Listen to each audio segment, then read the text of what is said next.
আসসালামু আলাইকুম বন্ধুরা, কেমন আছো তোমরা? রত্নাস কিচেন লাইফস্টাইলে তোমাদের স্বাগতম।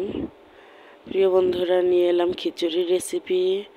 তো প্লিজ তোমরা যে যেখান থেকে দেখতেছো একটা কমেন্ট করে দিও, নতুন হলে চ্যানেলটি সাবস্ক্রাইব করে দিও। আমার বন্ধুরা এভাবেই পাশে থেকো, থ্যাংক ইউ।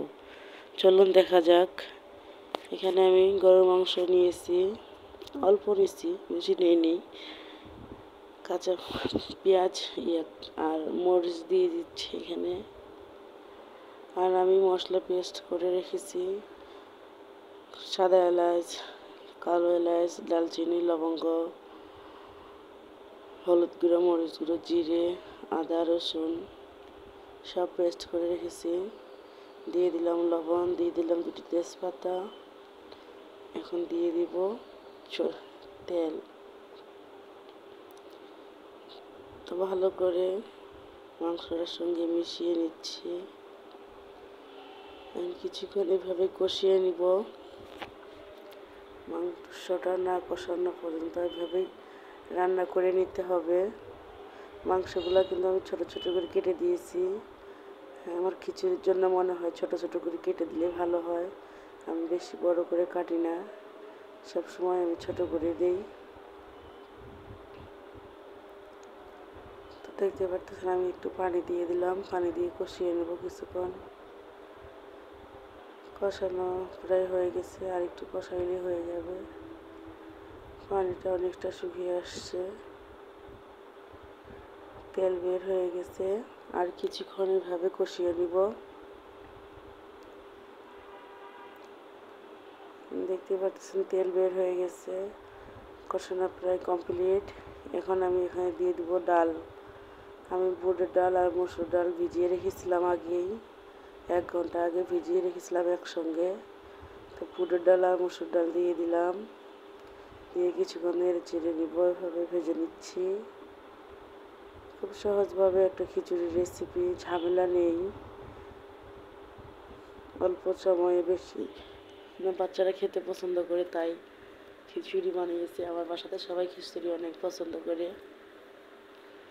দিয়ে দিচ্ছে আলু। আমি আলু কেটে নিয়েছিলাম এইভাবে। তোমরা তোমাদের মন মতো কেটে নিও।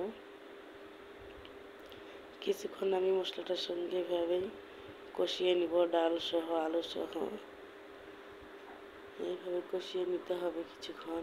তো আমি এখানে পোলাও চাল দিয়েছিলাম 2 পট, আর 1 পট দিয়েছিলাম ভাতের চাল, সাদা চাল দিতে বলে নর্মাল।